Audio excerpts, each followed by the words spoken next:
We are looking at how to pronounce the name of the Spanish professional footballer. We're going to be looking at how to say more interesting and so often mispronounced names from football as well, so make sure to stay tuned and consider subscribing for more learning. He plays for La Liga clubs, the Atletico Bilbao, and the Spanish national team. How do you say his name? Unai Simón.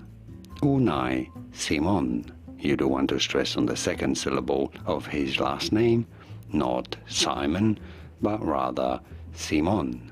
Unai Simón. And now you know. Here are more videos on how to pronounce more interesting words and names whose pronunciations aren't always obvious. I'll see you there to learn more.